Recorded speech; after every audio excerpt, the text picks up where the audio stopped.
दादाजी, दादाजी, दादाजी, क्या हो गया आपको? देखिए ना, दादाजी को क्या हो गया है?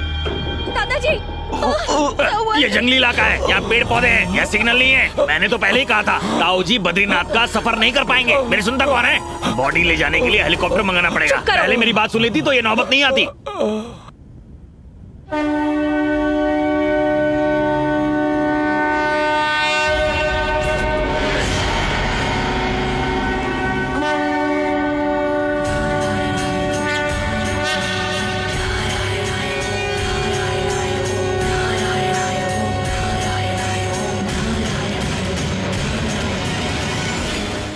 दादाजी, दादाजी,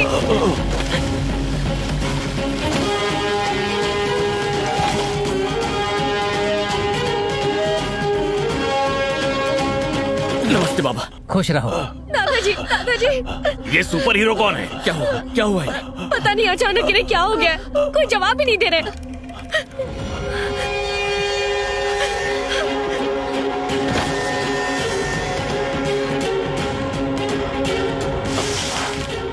बहुत बह गया। मुझे रास्ता दीजिए। क्या कर रहे हो तुम? पहले ही सांस नहीं ले पा रहे हैं और तुम मिट्टी लगा रहे हो। चुप रहो। ये नारायण पहाड़ की मिट्टी है, इसके जर्रे जर्रे में श्री हरि विष्णु है।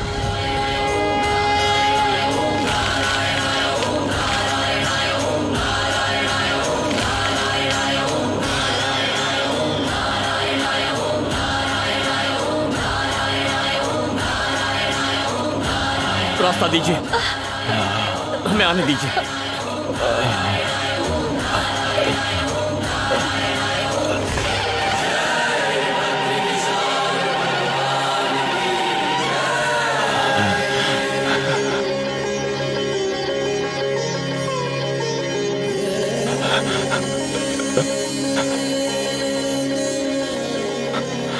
बद्री, सबको आरती दो।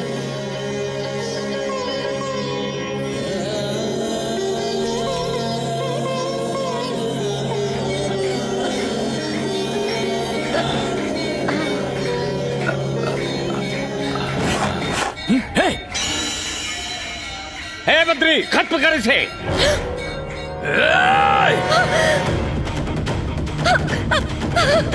रोक।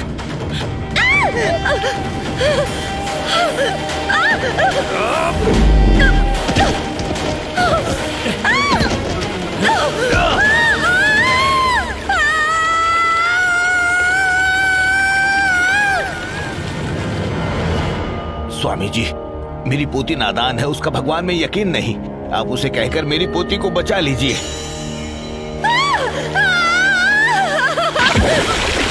बद्री, उस लड़की को बचाओ। आदेश है मेरा।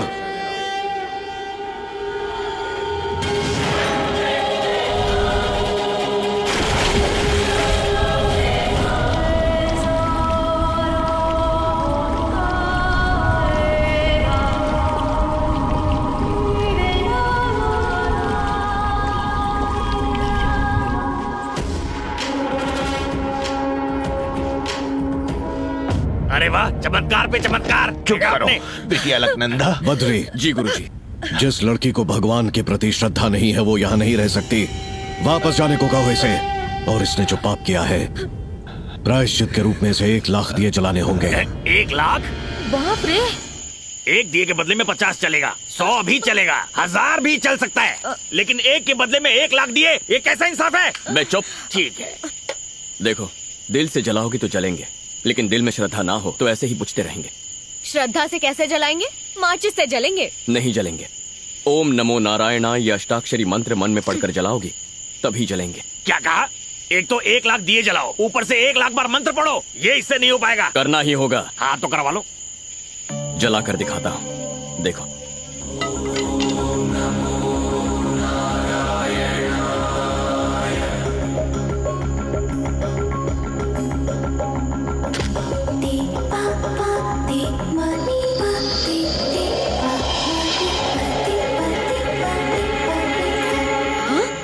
अलकनंदा, दिए ऐसे ही जलेंगे, तुम्हारे पास और कोई रास्ता नहीं है। मंत्र पढ़ो और दिए जलाओ। हाँ?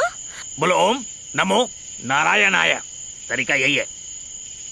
ओम नमो नारायणाय।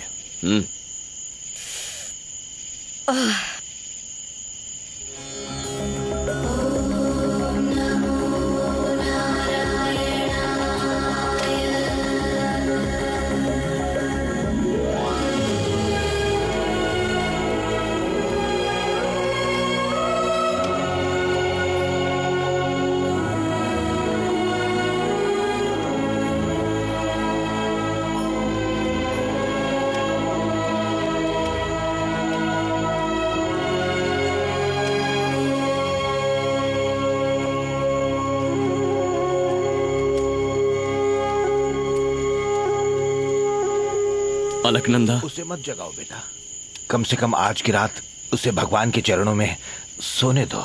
बात क्या है? इसे भगवान से इतनी नाराजगी क्यों है? बचपन में एक रोज उसकी माँ हवन में कपूर डालते वक्त आग के लपेटे में आ गई।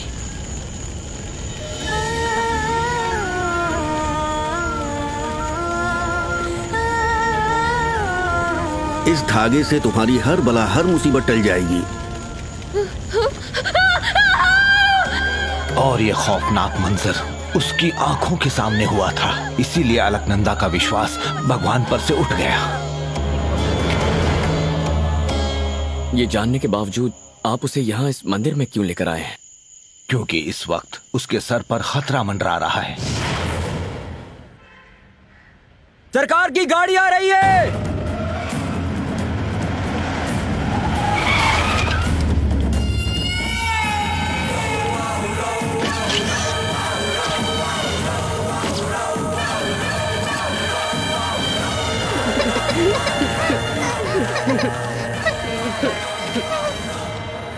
माँ, इसका कत्ल भी पिताजी ने ही किया। पिताजी के खिलाफ बोल रहा था, सोचा हमेशा के लिए खामोश कर दिया जाए।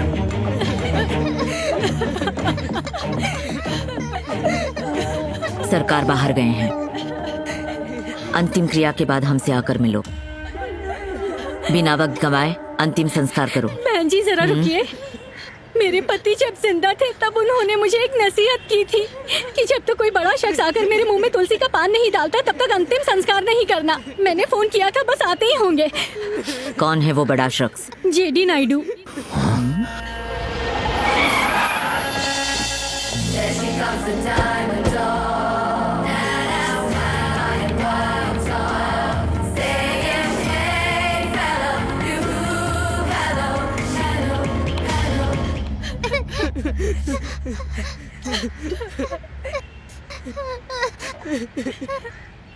दादाजी नहीं आ पाएंगे, इसलिए मैं आई हूँ। बस वो तुलसी का पान इनके मुंह में डाल दीजिए। क्यों? ऐसा करने से जिंदा हो जाएंगे? मुझे ये सारा ढोंग नहीं आता है। ये पैसे रखिए अपने बच्चों के लिए। मेरे भाई ने तुझे सड़क से उठाया, लेकिन तुझ में इतना घमंड क्यों है? चाहूं तो तेरा घमंड चकनाचूर कर सकती हूँ। बस मेरी बहू बनकर मेरी ख्वाहिश पूरी कर दे तू। मुझे अपनी सास बना ले और जिस पिता ने तुझे गोद लिया था उसकी आत्मा को शांति पहुंचा। मेरे पिता की आत्मा की शांति की फिक्र आपको करने की कोई जरूरत नहीं है। मुझे तो आपको बुआ कहने में भी शर्म आती है, और आप चाहते हैं कि मैं आपको सासू माँ बुलाऊं? आपने अपने ही शादी के मंडप से भागकर अपने पिता को बेइज्जत किया था, फिर आप मुझे क्या इज्जत देंगी? आपसे तो बात करने में भी घिन आती है। मुझे तो समझ नहीं आ रहा मैंने आपकी बात का जवाब ही क्यों दिया। जब तक मेरी सांसें चल रही है तब तक मेरे मुंह से सासू माँ लफ्ज नहीं सुन सकती।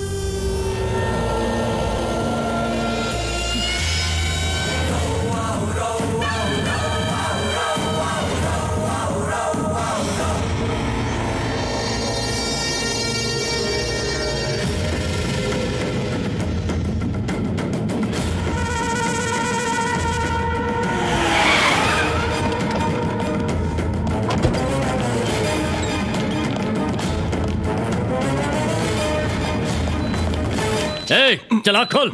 कौन हो तुम लोग? ये सब क्या कर रहे हो? अब आँख खुली। 1000 बार समझाया पर तू समझा नहीं। तेरी पोती ने अब हद पार कर दी है। पूरे समाज के सामने मेरी माँ की बेइज्जती की। अब मुझे तेरी जायदाद और तेरी पोती दोनों चाहिए। और सरकार के बारे में तू जानता ही है, अगर उन्हें जरा भी भनक पड़ी तो तेरे पूरे खानदान को जिंदा कर देंगे। अगर मैं चाहता तो वहीं पर उसके टुकड़े कर सकता था, लेकिन मेरी माँ ने मुझे रोक लिया। उसे अपनी इस गलती की सजा जिंदगी भर भुगतनी पड़ेगी। ये जिंदगी कब तक है कोई नहीं जानता। मैं उसे अपनी पूरी जायदाद दे सकता हूँ, लेकिन उसकी हिफाजत नहीं कर सकता। बस इसीलिए उसे लेकर यहाँ आया हूँ। अब भगवान के लिए उसके दिल में यकीन जगाना ये तुम्हारी जिम्मेदारी है। अरे दादाजी, आप बेफिक्र हो जाइए, ये मेरे लिए चुटकी बजाने जैसा है। 7 दिन, सिर्फ 7 दिनों में अलकनंदा बद्रीनाथ के गुण गाने लगेगी। तुम क्या कर पाओगे? 7 मिनट में हम यहाँ से रवाना हो रहे हैं। चलिए दादाजी। अरे रुक जाओ बेटा, परसों पूर्णमासी है। उसी दिन तो तुम्हारे माता पिता गुजरे थे ना। कहते हैं उस दिन ब्रह्म कपाल में पिंडदान करना अच्छा होता है। ऐसा मौका हाथ से जाने नहीं देना चाहिए।